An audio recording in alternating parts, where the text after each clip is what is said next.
จะขึ้นขอบฟ้าก็ขอยกมือ10 นิ้วกราบนบนอบน้อมอย่างพระติรัตนแก้วเจ้าตั้ง3 ประการอันมีพระพุทธพระธรรมพระสงฆ์อันเป็นสรณะที่เปิ่งตีเคารพนับถืออันสูงสุดในชีวิตกราบคารวะแตบไต้ไหวสาปารมีธรรมพระมหาเถรานุเถระเจ้าคณะพระสังฆาธิการภิกขุสงฆ์สามเณรจุตนจุองค์โดยความเคารพเจริญสุขเจริญปอนปอออกไม่ออกศรัทธานาบุญตินจองห้องวัดจุหนุ่มเท่าใจยิงก็ขอน้อมต้อนรับทุกท่านเข้าสู่รายการมรดกธรรมกำเมืองและสาระธรรมกำเมือง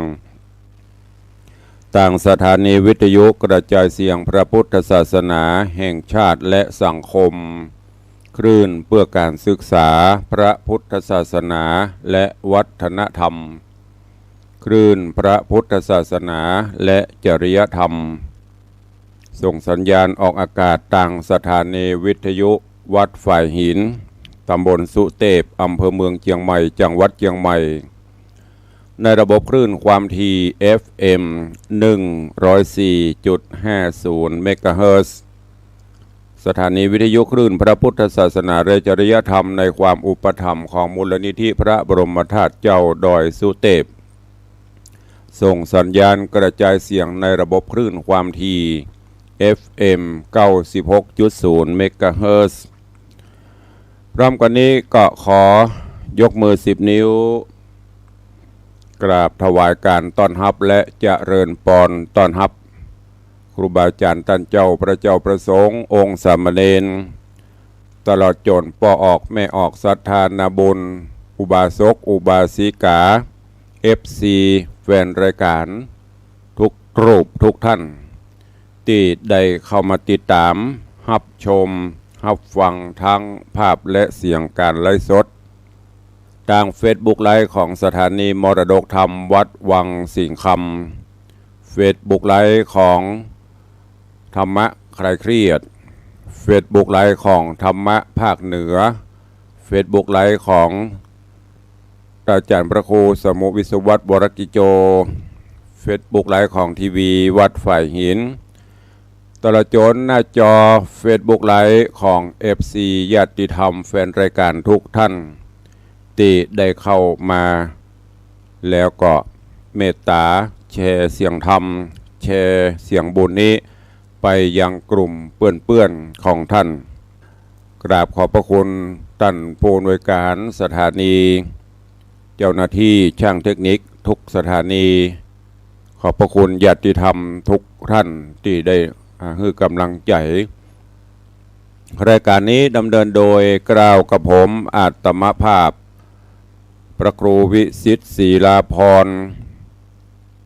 ตุลงในวังเจ้าคณะตำบลป่าแดด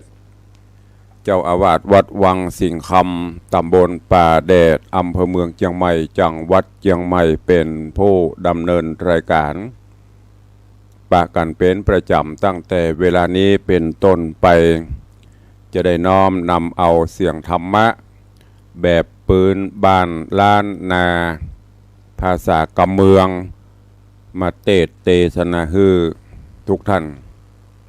ก็ต้องขอประทานอภัยสุมาอภัยสำหรับญาติโยมที่อยู่ในภาคอื่นบางท่านก็อาจจะรับฟังภาษาถิ่นภาษาเมืองเหนือรู้บางท่านก็อาจจะฟังรู้บ้างไม่รู้บ้างบางท่านก็อาจจะฟังไม่รู้เลยก็ติดตามรับฟังกันไปเรื่อยๆฟังวันละนิดวันละหน่อยเดี๋ยวก็จะรู้ศึกษาค้นคว้าไปก็จะเป็นกำไรชีวิตสามารถที่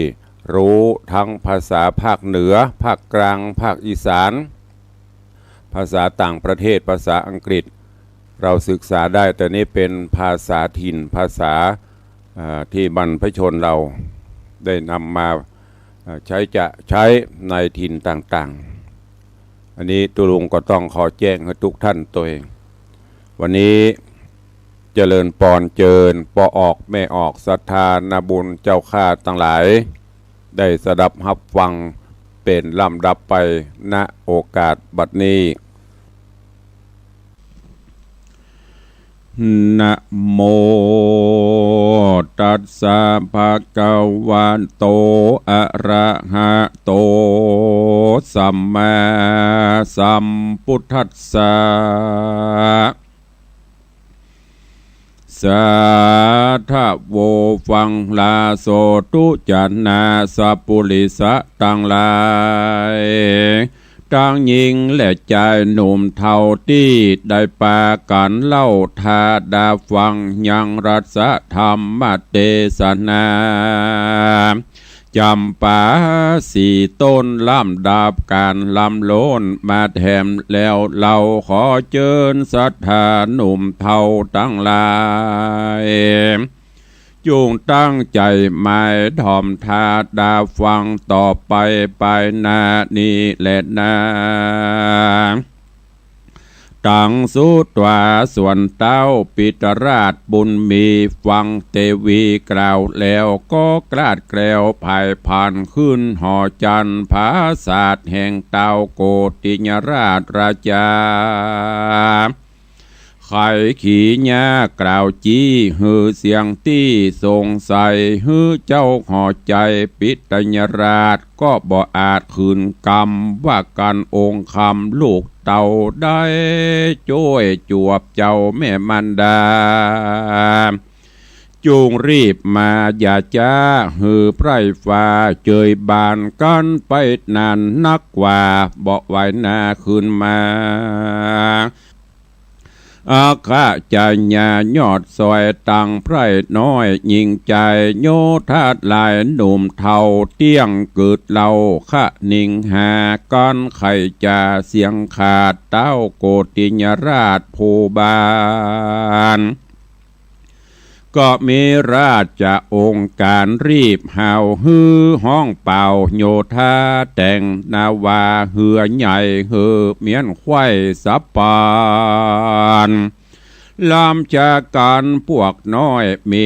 100เป็นตราลงนาวาใหญ่กว้างจอมเจ้าจ้างเคยเมืองโยธาเรื่องอำมาตย์โพฉลาดต่างตาฟังอัจญาตันเต่าก็ฟังเฝ้าเร็วปันรีบปากันแต่งไว้ยังเหือใหญ่บัดเดียวก็มีหันแหลดนาปุนาติวะเสกันวันลุนแจ้งส่องหันไข่ห้องธรณีเจ้าบุญมีปิตราชก็โอกาสอำลายังพญายักษ์เท่าและนางนอดเนาเตวีตั้งเสนาบดีอมาตย์และย้ายบาทภายพันจากหอจันที่อยู่ลงไปสู่นาวาเข้าไปหาที่ไกลเหือเตเอปะทายขุนสวรรค์แล้วปากันลอยลองไปตามต้องกงกาเหือขุนอินตาเจ้าฟ้าไปก่อนแนะนำต่างเหือเจ้าบุญขวางเศตราชแล่นวาดตัวจอมเหือเจ้าบุญรอมยอดใหญ่คือเจ้าหนอไทยปิตราชกุมารดูเจียงคานใจจ้าเล่นจอมกว่าตัวหลังน้ำแตกดังขะคลื่นปุปุ้งขึ้นสะโซนสายลมจนถังตองเหือลอยล่องเร็วปานได้7 วันบ่เสร็จจริงโป้นเขตดงดานถึงสถานบ้านนอกแดนเขตขอกสีมาแห่งจำปาเมืองใหญ่เต่าเทพไทยขุนสวรรค์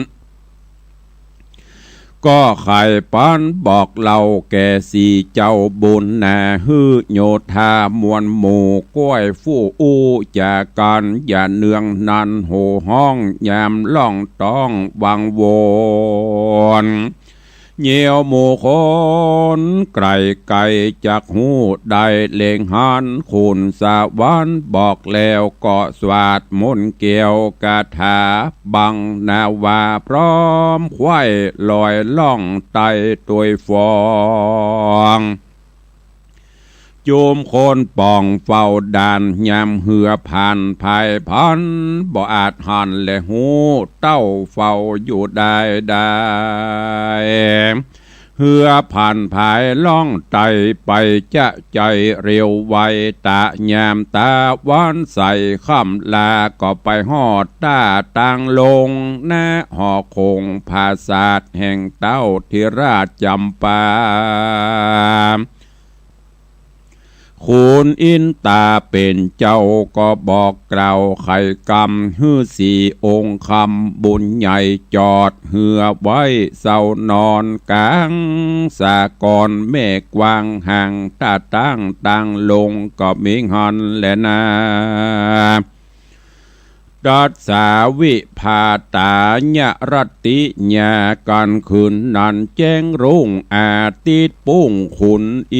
ขึ้นแม้ขุนอินตาเตปะไทยก็เปิกเขือใหญ่สะปานคนหันโจผู้บ่ว่าอยู่ไปได้เจ้าเบียงใจหนุ่มเท่ามีมากเต้านำแนเดียวไปมาละลาดอยู่ตามหาดดอนทรายสัตตาภายหันใส่ยังเหือใหญ่นานมีสามลำงามอาจจอดดูจอดตรงวาดกวัดไกวรัศมีใส่วาดปอสัตลาบสายตาแต่เดิมมาเมื่อก่อนเขาบ่หอนเกยหันเขาจากกันสะเศร้าว่าเหือจากเดาได้จาเขาสังกาจุโพตังบ่หูสัจยังพ้องรีบคืนลาฟังเฝ้าไปไว้กล่าวทุนสาแก่พญายศใหญ่หือหูควายตามมีเจ้าปุรีภาพดาวฟังกำกล่าวไข่ปา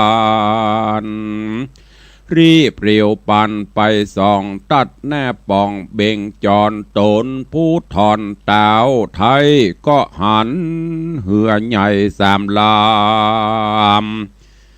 แม่ประจำจอดย่างอยู่นอกฝั่งดอนทรายจ้อตรงภายกวัดแกว่งมาจากแหล่งแดนใด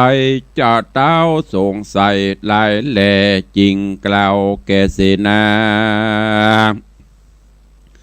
อ่านพงมาเวทเฝ้าตั้งหนุ่มเท่าแนะนำว่าเหือสามลำนานสายมาจากใต้หรือเหนือกันเป็นเหือแห่งเต้าอันอยู่ดาวแดนไกลอันมีใจกระยาบจักมาภาพเมืองเฮาก่อนล่างเอาเหือใหญ่มาพร้อมควายหลวงลายรีปนยายเป็นถอยตังใหญ่หน่อยโจดเจือกันเป็นเหือปอกกามาตั้งหน้าแดนไกลก็ล่างไข่บอกกล่าวหือหูข่าวตามรายด้านมาตาด่านเฮาใหญ่ตั้งไว้มันมาได้สันใดแดนเมืองไกลแต่โสดหลายสิบโยชน์กันนั้นนาแต่วันว่าเมื่อก่อนไผก็บ่หอนเล็งหันป้อยพดพันมาจอดตัดหน้ายอดห่อเฮามันดูเบาพระมาทหลวงบทบาทประเพณี อันเคยมีแต่ไทยสืบไว้เมินมาดูราเสนาผู้ใหญ่อันเฮาใส่ไว้แตนตนจุงดำรีปนมวลหมู่ออกไปสู่กงกาล้อมนาวาเวทไว้อย่าหือใดพระหนีเข้าราวีรบภาพเกณฑ์ขนาบเตจิงเอาใจหญิงจูผู้กล้าอันอยู่ในเหือของลายเหลือเครื่องใจเงินบาทใดคำขาจุ่งโคนแม่ใส่ไว้ในเล่มใหญ่ช่างหลวงแดดเตนาตีนานาเสนาหานโยดใหญ่ฟังเต้าไทยโป่งปันเกาะเร็วปันรีบห่าวห้องเอิ้นเป่าโยธามีนำนาหลายหลากออกไปจากเวียงใจลงเหือไปบ่อจะนับอ่านกว่าหลายปันทอไฟกันยะย่าเปื้อไปผาพระโจรเพื่อไปผาโจรฮบต่อโจรต่อตากับสีนอนลาเจียงคานก็มีหันเล่นนาส่วนเต้ามักขวานบุญกวางเป็นเจ้าจ้างเอราวันโคนสามานโลกไตเรียกเต้าไทยอินตาหันโยธาน้อยใหญ่แห่งเต้าไทยจำปาลงนาวาดหลายแหล่มาเวทแผ่นานำจิงไข่กำบอกกล่าวแก่นอแก่เจ้านอเต้าสุวรรณกุมารว่าดูราหนอผู้บานหนุ่มเนาปีแห่งเจ้าสองคนกับน้องตนผู้ลาได้ต่อต้าสงครามเพื่อลองจาม10ประสาทตามบทบาทที่เฮียนมาจากตาปะสาผู้เท่าคือปรสีเจ้าตาไฟหากสมใจแต่เราสองพี่เจ้าบุญนากับการนิฐาน้องลาเปยักกลาภัยโสนบ่ใจคนโลกไตยังภาพใดบัดเดียวเฮาได้เตียวมาฮอดถึงที่จอดเมืองโคนโจมรีปนหน่อยใหญ่แม่นคนโลกไตสะมือกันเฮาขอปั่นหือเจ้าไปต่อเขาผาโจรกับรีปนมวลหมู่อันเวทอยู่จุไปจุงพันภายอย่าจ้าออกไปต่อตาเร็วไวหนอจอมไตสุวรรณราชฟังโอกาสใครจะแห่งคุณอินตาเมียนแล้วใจป่องแผ่วยินดีก็อันจุลีน้อมไว้ซึ่งเต่าไทยคุณสวรรค์แล้วภายพันบ่จะถือดาบกราสรีกันใจรีบเร็วไวพดออกยืนอยู่นอกนาวาก็มีหันและนาตีนานเสนาบอดดีผู้เท่าแห่งเต้าเจ้าจำปานำโยธาหน่อยใหญ่มาเวทไว้นาดำแล้วไข่กำถามเล่าว่าดูราใจหนุ่มเดาแดนไกลมึงเป็นไผต่างเตศได้ลวงเขตสีมาบ่สัญญากล่าวอูฮือได้หูตามมีน้ำเหือดีใจจ่ามาจอดหน้าเมืองเฮามึงดูเบาต้านเต้าโตนภาพดาวเวียงใจเต้าก็มีใจโคตรไม่จริงจากใจกูมา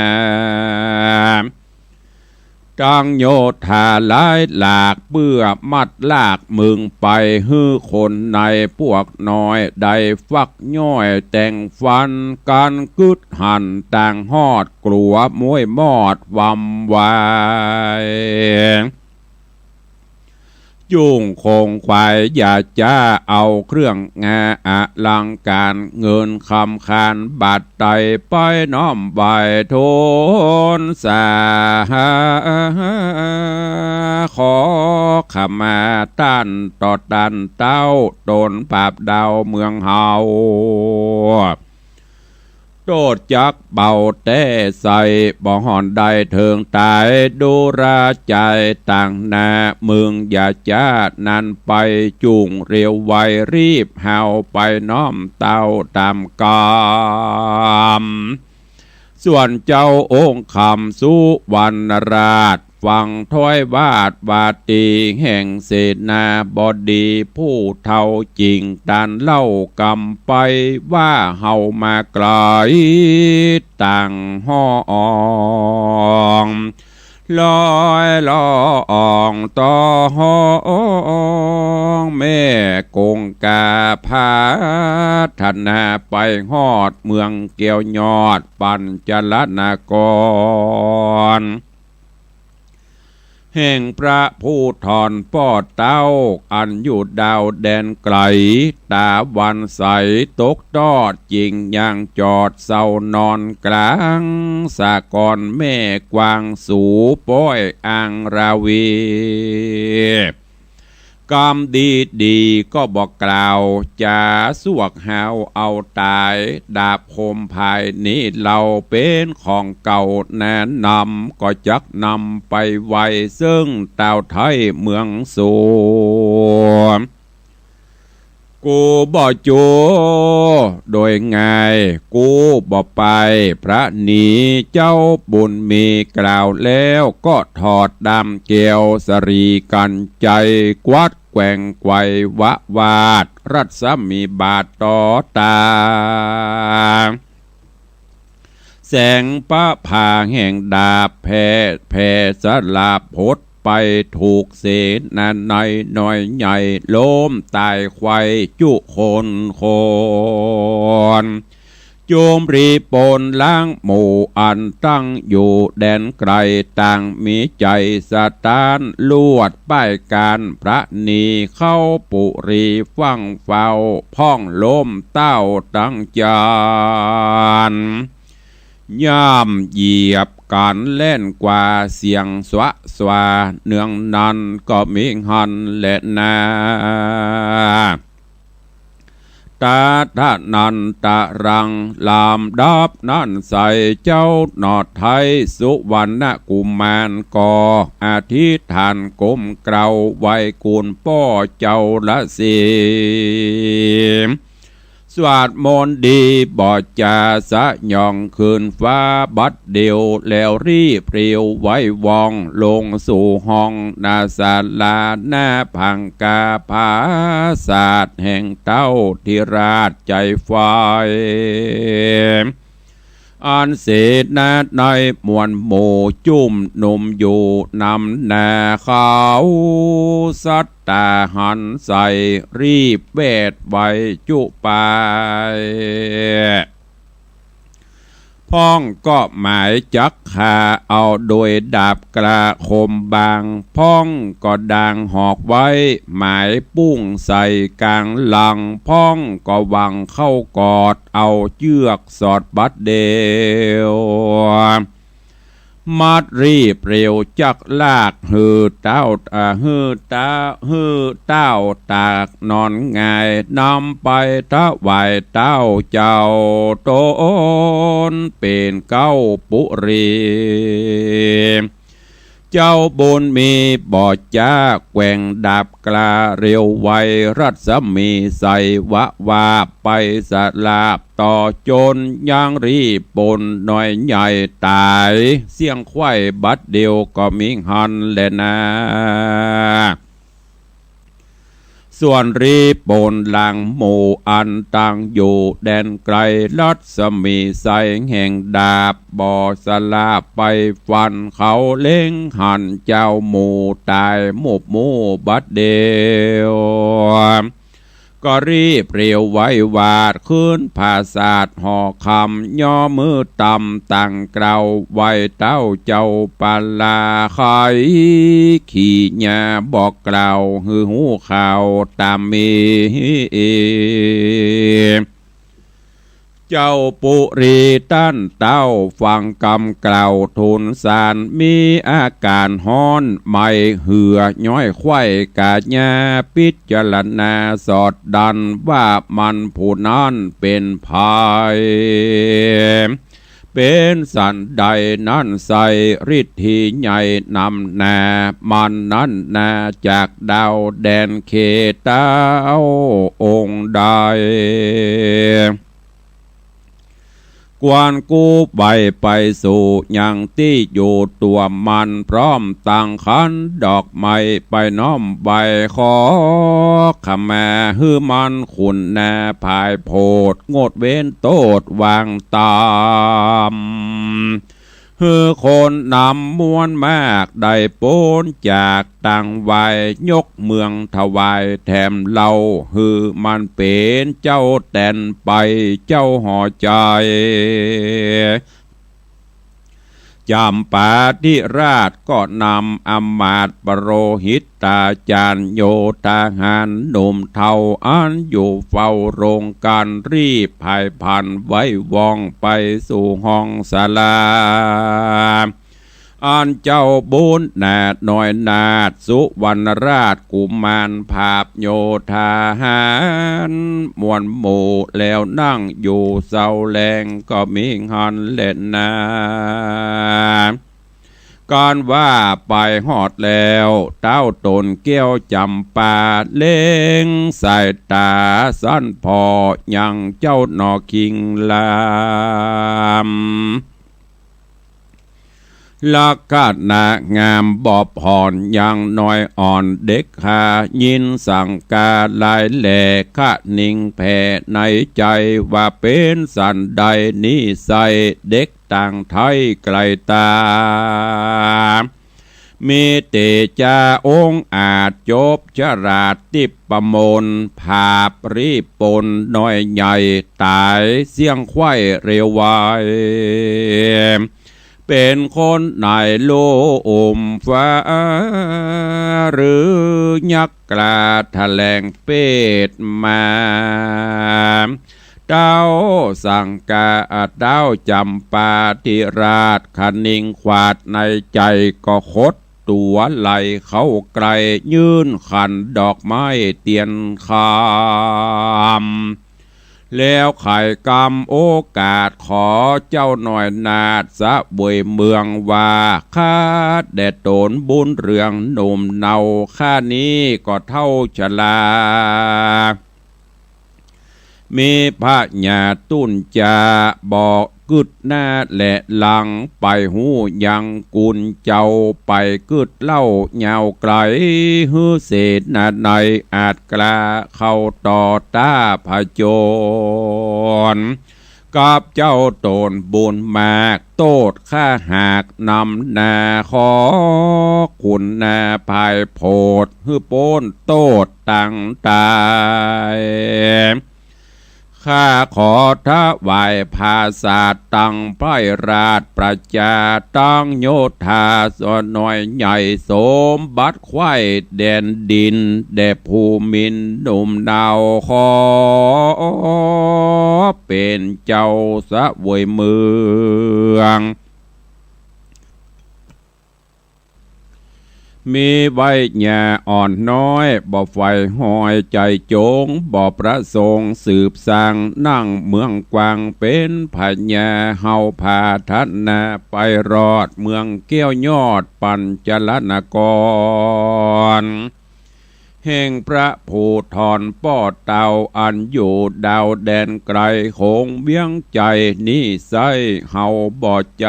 ไฟใจหมายขอถวายคืนเราแก่เต้าเจ้าดังอ่อน ขอตนผู้ถอนเจ้าจ้างได้สืบสั่งยาวไปส่วนโยธาในอาจกล้าอันความแน่บำไว้ตอดตนตายหลายหลากเฮานี้หากจากยุกยาคืนมาเสียงควายบอกเวนไว้คนใดกันเจ้าไข่กล่าวแล้วก็ยิงธนูเกี่ยวไปหายังแนบว่าเหือใหญ่เตปะไทยคุณสวรรค์ก็เลงหานหูเหตุอันธนูวิเศษพดมาจริงใครจะกล่าวถอยแก่เจ้ายอดซอยนอโปธิญาณว่าสุวรรณกุมารปี้เจ้าขนิ่งเล่าในใจฮือเจ้าไปอย่าจ้าจีพวกกลาโยธามีนำนาลายแหล่อันล้มแผ่บำวายกลับกลายปีกฟื้นมีชีวิตยื่นคืนมานอปุถธาบุญใหญ่ก็น้อมไว้ขุนสวรรค์แล้วก็ภายผันพดออกมาอยู่นอกนาวาจีโยธามวลหมู่อันมุบมูวำไวลอยตามสายน้ำกวางพ่องติดค้างคำกาตามนาวาน้อยใหญ่หือฟื้นใดจุคนนอตาสะปนหนุ่มเนาซ้ำไวเจ้ากุลเจ้าปอดละสีสวัสดมนดีบอจาสะยองขึ้นฟ้าบัดเดียวแล้วรีบเร็วไว้วองสู่ห้องศาลาเข้าไปหาปีไทยนั่งอยู่ไกลเรียงการยกมือปันจี้ใส่ยังขุนน้อยใหญ่เสนาตังพระจาไพรราชอันกล้อยกลาดเมื่อมอนเป็นดังคอนกองไข่หือฟื้นใดจุคนก็มิงหันและนาเตจนาอันว่าคนต่างหลายมวลหมู่อันนั่งอยู่นำนามีพญาเป็นเก้าหันสองเจ้ากุมารรูปเยียงคานองค์อาจพันนพิลาศเสมอกันเข้าอัศจรรย์หลายหลากจุโพหักยินกลัวปอดหนังหัวยาวเยือกใจคว่ำเขือกเวบนว่าใจสองคนนี้เล่าพงหนุ่มเนาเด็กขามีกาญาพองแผ่วเล่าเลิศแล้วเหลือลายเตียงเป็นสายปีนองเกิดห่วมต้องเดียวมาเป็นมนุษย์สาโลกไตหรือเตปะไทยไปโบนหรือยักษ์ภัยโสนหยาบจากราเป็ดนามาจูริดดีดูลิดโดหลายแหล่คนหนึ่งแป้โยธามีนำนาน้อยใหญ่ภาพเสียงควายเร็วปานคนหนึ่งพันมาสู่บอกกล่าวอูกำได้จีมือไปตอนนาจมพวกกลาโยธาอันมรัดนากองควายก็ฟื้นได้ตันใจเป็นสันใดดังอีเด็กก่อนกีเดิมมาเจนลุงตาป้ามอนก็บ่หอนเกยหานเขาป้ากันก้มกล่าวไว้สองเจ้าบุญมีแล้วไขว่าตีถามทีหือเสียงตี้สงสัยนอจอมตาย ยศใหญ่คือเจ้าหนอดไทยนันตะกุมารก็จะขานกล่าวอูฮือเขาหูตามมีแล้วละนีบอดจ้าสะยองขึ้นฟ้าเรียวปานรีบพายพันไปสู่อย่างที่อยู่ในเหือก็มีหันและนาตะตาในกาละนันเล่าเต้าผู้เฒ่าจำปาดังเศษนาน้อยใหญ่ซ้ำน้อมไว้ทูลสาขออาราธนาจะใจยังเจ้าหนอดไทยสู้วันนะกุมารนอผู้บานโยดยาวหันเป็นเต่าสะเวยเมืองว่าข้าแด่เจ้าบุญเรืองนอลาขออย่าว่าตัดบนขอหับขันดอกไม้เป็นเต่าไทยภาปุรีกิจจะมีหลายหลากผู้ข้าหากอาสาจักต่างตาคำใจบอกเวียนไว้อันใดเขาจะไข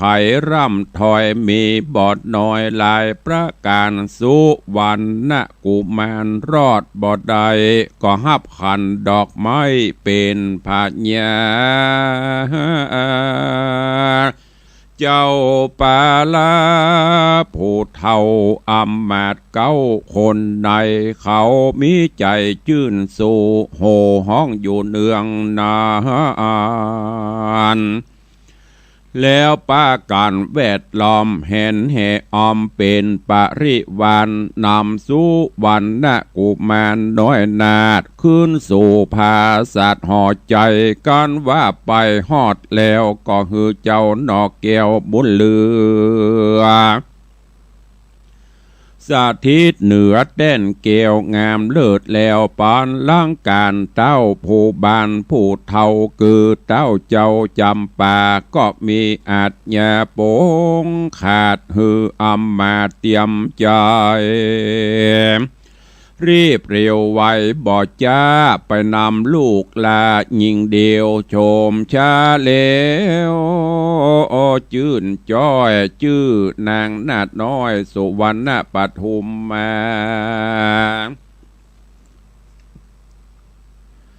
ลาจะธิดาโยศใหญ่มานั่งไกลเรียงกันกับนอหอจันสุวรรณราชบนเต้นอาจเจียงคานโยธาหารอำมาตย์พรหมนาจารเศรษฐีกหบดีป้อกาก็มาพร้อมแนะนำนาแล้วอุตสาพิเศษอติเรกมงคลยกยังโตนะแห่งเจ้าเป็นเก้าสะเวยมือยกนางบนเรืองยอดซอยขึ้นเป็นกู้หอยเตวีสะเวยปุรีร่วมเจ้าตามฮีดเก่าเดิมอ่อนก็มิงหันและนาโสสุวรรณราชาอันว่าสุวรรณราชกุมารอยู่สำราญชื่นจ้อยในผาสัตว์ซอยหอจันได้3 วันมาหอดก็ลายอดเตวีดังเจ้าปุรีผู้เฒ่าคือเต้าเจ้าจำปาเพื่อไปหาป้อเต้าอันอยู่ดาวแดนไกลเจ้าห่อใจผู้เฒ่าก็ฮือเก้าเสนาตกแต่งดาเหือใหญ่ฮือเมียนควายเร็วปันลำชะกันพวกน้อยนับ100เป็นประมาณย่อมใจหันอาจกล้า เฮือจอมกว่าเคยเมืองโยธาเรืองปู่เท่าฟังเต้าเจ้าว่างปันก็เร็วปันแต่งไว้พร้อมเสียงไข้เร็วไวการแย้มใจมารอดอันตาโตนเต้ายอดบุญมีก็ลาเตวีนอดเนาตังเต้าเจ้าปิตาตังเศษนาอำมาตปะจาราชคนนายลงเหือไว้บ่จาพร้อมพวกกลาโยธาออกไปหาเหือเต้าโตนภาพดาวคงสะวันก็มีหันแลนาตาสะโกเตวานะมินโตในกาละนอนใส่เต้าเทพไทยอินตาก็นำนาวาดังสีออกป่าจากตีสับปันฮือลมพันปัดตองเหือลอยล่องไปไวลอยล่องไปจะใจนับอ่านได้หลายวานจิงโพธผ่านเข้าเขตแดนประเทศปัญจลนกรแห่งพระภูธรปอตาโตนภาพดาวปาลาคุณอินตาบุญใหญ่หูแจงไขสัพพการจริงเรียกกุมารตั้งสี่มาพร้อมตี้เดียวกันแล้วไข่ปันกล่าวจี้เฮือแจงทีขี้ญาว่าดูราบุญนาปีน้องเฮาได้ล่องหวังใส่มานานไกลแต่โสดหลายร้อยโยชน์เป็นตาบัดนี้นามาฮอดเขตเมืองยอดปัญจลนกรแห่งเต้าภูธรตนปอขอสีนอหอจานจุงปากันบังไว้ยังเหือใหญ่เจียงคานล่องวังทานไปนาบ่เนอเอิญจ้าหลายวันจักได้หันที่อยู่แห่งป้าปู่สองขาอันจะลาแก่เท่ายังอยู่เฝ้าวิญญาณยังมองผ่านบ่เหือดห้อนไม่เดือดทันนัดใจกันว่าไปฮอดแล้วสีนอแก้วบุญนาจูงไปหาสองเท่าอย่าลืมเล่ายังกุลจูงจวยนุนส่งยูเฮือได้อยู่เย็นใจทัดนั่นไปบ่จาสีนอนลาจอมควานจักหันภาษาทแห่งเต้าธิราชปิตาส่วนมารดานอนใส่ยังมนไม่ขี่มองเหตุด้านปองคำราบใจฮือหาบุกบอนการหน่อภูธรไปฮอดถึงที่จอดเวียงใจเนี้ยสันใดจักใดปะป้อไทยภูธรและสลีสีสะมอนภูแม่ก็สุดแต่พญาจากพิจารณากึดสองสี่ปีน้องขานิ่งเอาส่วนตนเฮานี่เล่าขอปอกเตาถอยโหนคืนเมื่อบนฝากฝาที่นอนอาศีนอนลาจุงสวัสดีแด่เตนาเมื่อนอนสี่กูบมานยอดซอยได้ยินถอยกำจาอ่อนขุนอินตาไขกล่าวฮ้อนผ้าเผาปานไฟริร่ำไรไวกล่าวขอตันเต้าอินตาน้อมนาว่าไปฮอดถึงที่จอดบุรีเหี่ยวภัยมีเกิดตองกลางแห่งห้องกงกาโคนอินตาโยดยาวผู้ภาพดาวคงสวรรค์ ยิ่งไข่ปันต้านต่อแก่สีนอจอมไตว่าแต่นี้ไปนาภัยยะกระหานีบ่ฮอนมีมาตองฮือสีพี่น้องเครื่องกาเฮาได้มาช่วยเจ้าเมื่อเอินแต่เล่าเดือนไปเข้าของหลายน้อยใหญ่เฮาเนละมิดไว้ในเหือมีหลายเหลือจุสิ่งของกินยิ่งหลายประการเงินคำคานบาทไตตังเครื่องใจจุอันเฮายกปันสีเจ้าได้สืบเล่าแตนตนฮือรีปนน้อยใหญ่ได้กินใจไปนานตังอาหารเข้าน้ำบ่หูซ้ำบางตาอันหนึ่งยาวิเศษจุงสังเกตจำเอายังตัวเฮาใส่ไว้ในไหใหญ่ละลายโวนายไหใหญ่ลายวงเฮาขอโปงวางขาดเฮาขอโปงวางขาดอนุญาตวางปานฮือสีจอมควันบุญใหญ่ได้เอาไว้ใจตามรายการยิ่งใจแก่เท่าผิวมนเศร้า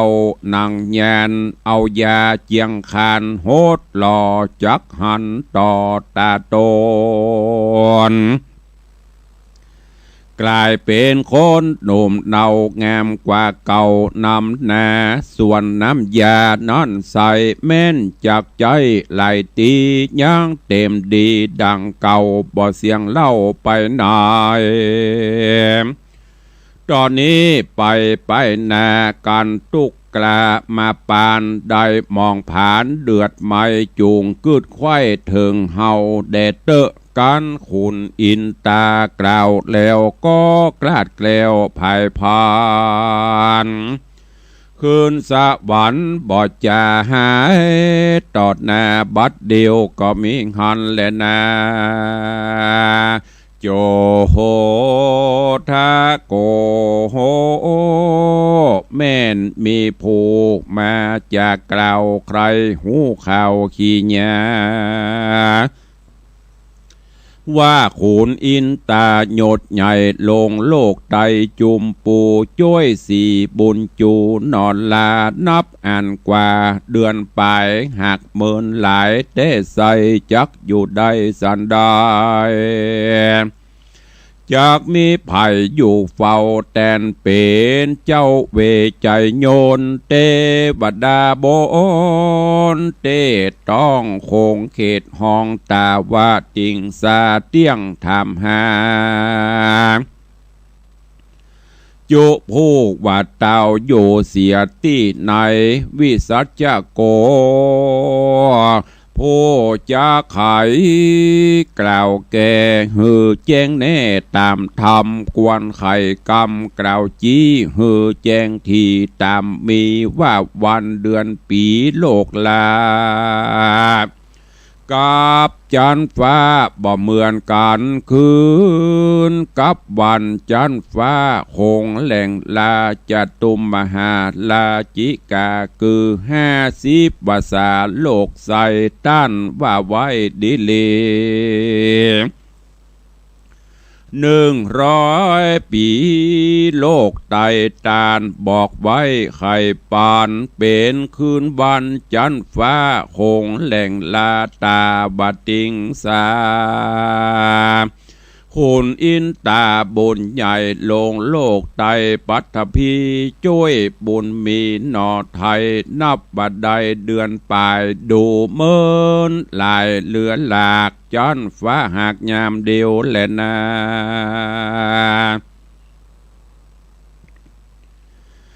เตพาตะโรกันคุณอินตาเจ้าฟ้าลาปรากนาหนีไปสีใส่ใจน้อยนาดก็อภิวาทวันตายังตาปะสาผู้เท่าคือว่าเจ้าละสี สวดมนต์ดีกูลมากอันตนหากเหียนมาบังนาวาเหือไว้ลอยล่องไตไปไวบ่มีไผ่สักผู้จักอาจหูและหาน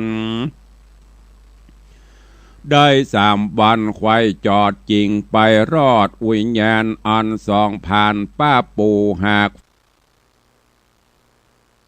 เฝ้าอยู่รุมราตามคุณอินตาเต้ปะไทยหากสั่งไว้เป็นไม้4 องค์ใจหันแล้วใจผ่องแผ้วโสมนัสสาจริงหือนาวาจอดย่างที่หิมฝั่งสากรนอภูทรน้องซอยจริงกล่าวถอยไข่กำกับองค์คำพี่เจ้าว่าปู่ย่าเท่า2 ขาอันเลี้ยงเฮามาแต่ก่อนเตียงอยู่บ่อนไปน้อยข้าจักไปแลพอเหือแจงต่อสายตาแล้วจักมากล่าวจี้เหือแจงทีตามมีหนอมุนีกล่าวแล้วก็กลาดเกลียวไกลกลาจากนาบาติอยู่ขึ้นไปสู่ดอนทรายรีพันภายบ่อจาขึ้นสู่ต้าเร็วปันก็ไปหาญาท่าเอาเขียวฟันวุ่มเบานังแยนโดตุกผ่านยิ่งล้อมพงหาบน้ำนำต่างเจ้าบุญขวางน้อยนาดก็กึดขวาดขะนิ่งน้อยว่าหญ้าเข็นใจนิดเราเตี้ยงเป็นหญ้าเท่าอัตนาธาเลี้ยงเฮามาแต่ก่อนแยมน้อยอ่อนหัวตีลักษณะมีที่แจงตามเก้าแห่งกรรมจาอันขุนอินตาเต้ปัไทยหากบอกไว้เป็นหมายเจ้าคำใจหันแจงจริงจักเส้งจะถามโดยกำงามบอกจาว่าข้าเดป้าใส่ใจเป็นสันได้ตัวป่าหาบน้ำกว่าเดียวใดจุ่มหมู่สายลูกเต่าไปอยู่เสียในเราหรือเขาไปเถื่อนทองบ่อปอกห้องเกหาหลานนี้มาต่างนาขอหาบกว่าตัวไปป้าใส่ใจอย่าจ้าโป่งฮือคาบัดเดียวเจ้ารีบเร็วเข้าไกลหับหาบน้ำหับหาบได้นำไปแลนะนิธิตังขีญาสั่งวันนาวิเศษจาห้องเหตุธรรมเทศนาจำปา4 ต้นก็บังโกมสมเร็จสะเดช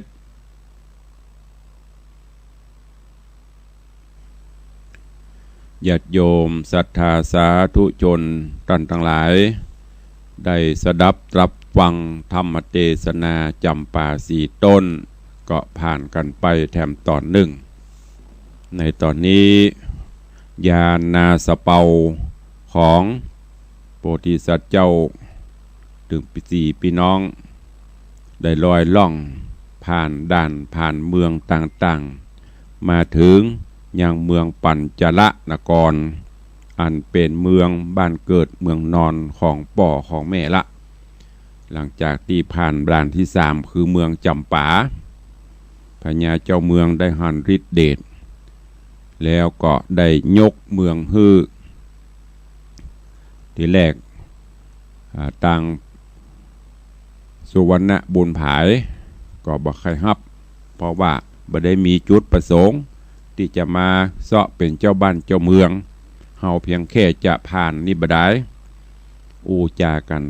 ต่างพญาเจ้าเมืองจำปาก็บ่ยอม ขอยกฮือได้ปกครองดูกำเตะ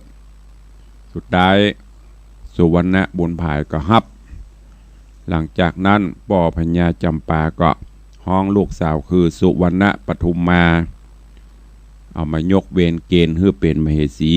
นั่งแต้นปกครองบ้านปกครองเมือง สุวรรณบนภายฮับบ้านฮับเมืองจำปาแล้วก็อยู่พอเป็นพิธีประมาณ 2-3 วันก็ได้แจ้งวัตถุประสงค์จำลงหมายคือป่อพญาแล้วก็กราบลาพร้อมถึงลาสุวรรณปทุมมาจากนั้นก็ลงสู่ยังเฮือสะเปาพร้อมกับพร้อมกันถึง4พี่น้อง จะล่องลอยไปองค์อมรินทร์พระอินทร์เจ้าฟ้าก็ได้นำป่าไปจนถึงที่เมืองปัญจลนครพระอินทร์ก็ได้สั่งฮือถึง4กุมารมาพร้อมแล้วก็บอกเล่าขั้นตอนต่างๆฮือว่าถ้าไปถึงแล้วฮือเสกมนต์เป่าปิดบังก่อนเนอะบ่ฮือไปหันเตื้อด้านแรกนั้นที่เขาจะไปปะใส่ก็ฮือเจ้าไปที่ส่วนอุทยานดอกไม้ตีพ่อหญ้าแม่หญ้าเท่าถึง2ได้เลี้ยงได้ดูแลเจ้าทั้ง4มาบัดนี้โอทุกขเวทเบตนาเนอะคือไปสอบไปถามก่อนแล้วก็จะหันถ้าอยู่หันแล้วก็จะหันละภาษาแก้ววิมานคำของจบของป่อเจ้าแล้วก็แม่ตัวตอนนี้ก็โอร่างกายสูบโซเนอะเพราะโดนเปิดใจการใจงานหาบบุกหาบบอลบ่ได้พักบ่ได้ย่างคือเจ้าไปพอตามนั้นแล้วส่วนตัวข้าก็จะขอล่ำขอลาปีก่อนพอละ มาแต่นราชอาจมากับเมินละได้จะเป็นเดือนละจะขอลาปีก่อนเนอะจากนั้นก็ล่ำลากันไปองค์อมรินทร์พระอินทร์เจ้าฟ้าก็เสด็จขึ้นสู่สวงสวรรค์จันทร์ฟ้าวิมานคำส่วนถึง4กุมารก็ปฏิบัติตามขั้นตอนที่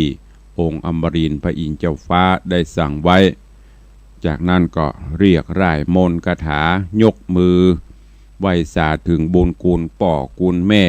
คุณป่อฤาษีที่ได้อบรมพร่ำสอนศิลปะวิทยาต่างๆมาแล้วก็เดินทางไปถึงยังจุดหมายปลายทางก็ไปพบไปปะที่บ้านที่สวนอุทยานเรื่องราวจะเป็นจะได้ก้อยติดตามฟังกันในตอนต่อไปผูกนี้ขอโป่งวางไว้เต้าอีก่อนเนอะก็ม่วนงานขึ้นเรื่อยๆเนอะโดยเฉพาะพระธรรมเทศนาจำปาสีโตนนี่โอถ้าเป็นหนังนี่เป็นหนังยอดฮิตนะวันใดบ่ได้ฟังตอนใดบ่ได้ดูนี่บ่ม่วนก็ตึงหางิดนะเพราะว่าเจนปะอุ้ยแม่มอนเฮาก็เพิ่นก็เล่าสู่กันป้าตลอดเรื่องจำปาสีต้นซึ่งในธรรมก็มีเนื้อหาสาระที่จะนำปาไปประพฤติปฏิบัติอย่าง4กุมาร4พี่น้องเนี่ยเปิ้นบักแกงบักแย่งกันโลลองสังเกตพอมีความฮักใคร่ปรองดองกันฉันทะสามัคคีอย่างปีว่าใดน้องก็ตามด้วยเหตุด้วยผลมันมีการคัดกันถ้าเป็นอย่างเฮาเขาประเดียวกับเป็นมนุษย์ประเดียวนี่กะมันจะลู่กันเนาะเมืองนั้นกูก็จะเอาเมืองนี้กูก็จะเอาลูกสาวพญาเจ้าเมืองคนนั้นก็งามก็จะลู่กันแต่นี่มีอู้กันม่วนอู้กันโล่งโป่งกันปอไปตึกเมืองนั้นคนนั้นลงไปตึกเมืองนี้คนนี้อยู่สืบสายกันไปและที่สำคัญกตัญญูเนี่ยใครหันป่อใครหันแม่ใครหูว่าเป็นจะได้ติดตามพ่อฟังไปเนอะก็วันนี้ก็เอาไว้เตออีก่อนเอาแล้วเนาะเวลาหมดเวลาขอนำรายการจากญาติโยมศรัทธาไปก่อนเนาะอยู่ดีมีสุขเหมือนกันจุตนจุองค์จุผู้จุคนเนออายุวันโนสุขังพลัง